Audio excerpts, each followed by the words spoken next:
Hi, hello, నమస్తే, welcome to Maruti రైతు నేస్తం. సో అందరికీ నూతన విష్ణునామ సంవత్సర శుభాకాంక్షలు మరియు నవమి శుభాకాంక్షలు, అదేవిధంగా అక్షయ తృతీయ శుభాకాంక్షలు, ఏరువాక శుభాకాంక్షలు తెలుపుతూ ప్రతి ఒక్క రైతు మహాసోదరులకు, నన్ను ఫాలో అవుతూ నాతో సాగుతున్నటువంటి ప్రతి ఒక్క రైతు మహాసోదరులకు నా యొక్క పేరు పేరున ధన్యవాదాలండి. సో ఈరోజు అయితే మనమైతే మన యొక్క బిట్లో అయితే ఉన్నాము. సో మీకు గతంలో నేను తెలిపినటువంటి 2-3 సంవత్సరాల నుంచి తెలుపుతున్నా, 2 ఇయర్స్ నుంచి తెలుపుతున్నటువంటి ఏవైతే బిట్స్ అయితే ఉన్నాయో, మనం సాగు చేసేటువంటి మిరప బిట్టులు, మిరప సాగు చేసేటువంటి భూమి, ఆ భూములు ఏవైతే ఉన్నాయో మనము మునాపాకు మాత్రమే చేయడం అయితే జరిగింది. సో ఇక్కడ ప్రజెంట్ అయితే మనం చూసుకున్నటువంటి ఈ బిట్ అయితే చూసుకుంటే మన యొక్క ఓన్ బిట్ అండి. సో మొత్తం కూడా ఒక 30 గుంటలు ఉండేటువంటి అవకాశం అయితే ఉంటుంది, 30-33 గుంటలు అయితే ఉంటుంది. సో ఈ బిట్టులో ప్రజెంట్ అయితే మనమైతే బావైతే తీపిస్తున్నాము. సో అక్షయ తృతీయ రోజున ప్రజెంట్ అయితే మేమైతే ఇక్కడ బావైతే తీపించడం అయితే జరుగుతుంది. ఈ సంవత్సరం దీంట్లో మనమైతే తోట పెడుతున్నాము. సో దీంట్లో సాగు ఏ విధంగా వస్తుంది, దీంట్లో మనం తీసుకున్నటువంటి చర్యలు ఏంటి, ప్రతి ఒక్కరు కూడా తెలుస్తున్నాము. సో ప్రజెంట్ చూసుకునే మొత్తం కూడా ఈ విధంగా ఇటు కొంచెం చౌడున్న సైడు, చౌడు మనం మొత్తం మొరం పెట్టేటువంటి మొళ్ళు ఇది. దీనిపైన అంతా కూడా ఈ మట్టి అంతా మొరం వేపిస్తున్నాను. సో ఇవంతా వేపించిన తర్వాత మనకు చాలా వరకు పోషకాలు అనేవి చాలా తగ్గడం అనేది జరుగుతుంది.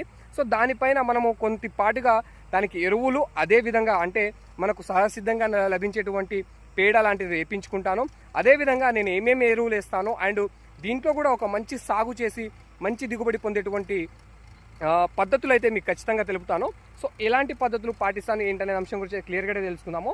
సో మనకైతే సక్సెస్ఫుల్గా ముఖ్యంగా అయితే బావి అయితే పడ్డం అయితే జరిగింది. నీళ్ళైతే చాలా బ్రహ్మాండంగా అయితే పడ్డం అయితే జరిగిందండి. సో చాలా అసలు ఎటువంటి పాయింట్ చూడకుండా మా నాన్నగారు చెప్పిన పాయింట్తోనే తగ్గించడం జరిగింది. సో నాకైతే చాలా భయం వేసింది. సో అవుతుందా, పడదా, నీళ్ళు పడతాయా పడవా అని చెప్పేసి, బట్ సక్సెస్ఫుల్గా నీళ్ళైతే పడ్డం అయితే జరిగింది. సో చాలా ఆనందంగా అయితే ఉంది. సో మనకు ఇక్కడ 30 గుంటలే కాబట్టి దానికి సరిపడ బావి అయితే తీపిస్తున్నాను. సో మీకు క్లియర్ కట్గా వీడియోలో అయితే కనబడుతుంది, చూసుకోవచ్చు.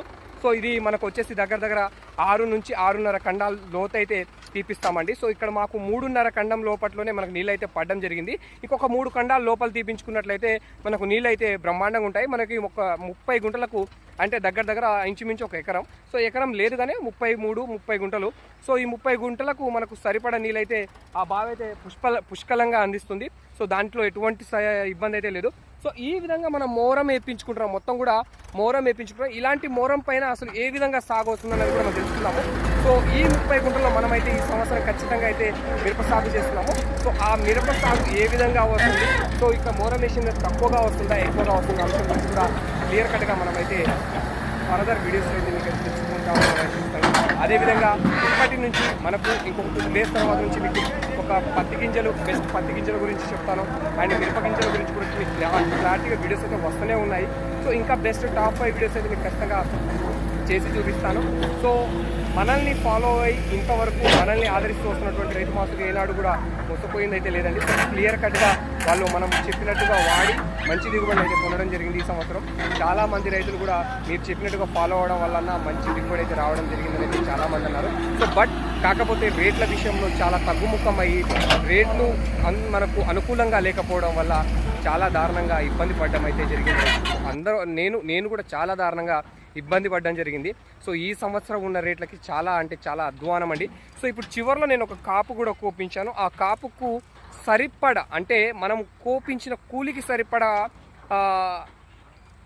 ఆదాయం కూడా రానటువంటి పరిస్థితి. సో దగ్గర మనకు 150 కూలీలు అయ్యాయి. ఆ మిర్చి కనుక చూసుకున్నట్లయితే ఒక 8 క్వింటాలు అయ్యేటువంటి అవకాశం ఉంది, 8 నుంచి 9 క్వింటాలు. ప్రజెంట్ మార్కెట్లో ఇప్పుడు చివరి కాపుకు ఉన్నటువంటి రేటు కనుక చూసుకున్నట్లయితే 8,000 నుంచి 9,000 మధ్యలో నడుస్తుందండి. 10,000 పైబడి కూడా తీసుకోవడం లేదు. 8,000 నుంచి 10,000 తీసుకుని చివరి కాపు, ఎందుకంటే కాయ కొంచెం చిన్న సైజ్ అనేది చిన్నగా ఉంటుంది కదా. సో ఆ చివరి కాపు అనేది 8,000 నుంచి 9,000 తీసుకుంటారు. 8,000 తీసుకున్నా కూడా మనకు 64,000 రూపాయలు అయితే రావడం అయితే జరుగుతుందండి. సో అంతకు మించి అయితే మనకు వచ్చే అవకాశం అయితే లేదు. సో కాబట్టి ఈ 64,000 మనకు చూసుకున్న కూలీలకే సరిపోయేటువంటి క్లియర్ కట్గా ఇంకా వేరించడానికి దగ్గర 10,000 రూపాయలు అయింది.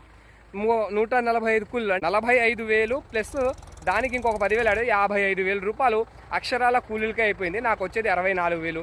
సో కూలీలకే సరిపోయింది అది.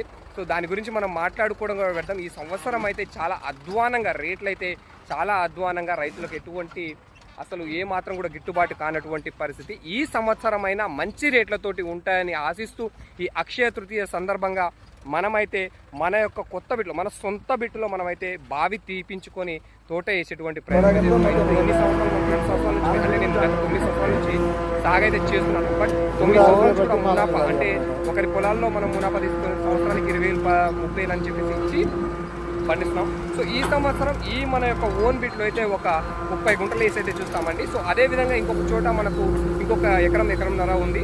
సో అది ప్లస్ ఇది రెండు కూడా మనం పండించేటువంటి అవకాశం ఉంది. కాబట్టి వీటిలో నేను తీసుకునేటువంటి జాగ్రత్తలు ఏంటి, ఎటువంటి పద్ధతులు పాటిస్తాను, మొదట విత్తనం వేసినక్కడి నుంచి చివరి స్ప్రేయింగ్ వరకు కూడా మీకు క్లియర్ కట్గా తెలుపుతానండి. సో ప్రతి ఒక్క రైతు మహాసోదరులు కూడా మన ఛానల్ని తప్పగా ఫాలో అయ్యి మిరప సాగులో చేసేటువంటి మెలకువల గురించి క్లియర్ కట్గా తెలుసుకోండి. సో అందరికీ మరొకసారి అక్షయ తృతీయ శుభాకాంక్షలు తెలుపుతూ నన్ను ఫాలో అవుతున్నటువంటి రైతు మహాసోదరులకు నా యొక్క పేరున ధన్యవాదాలండి.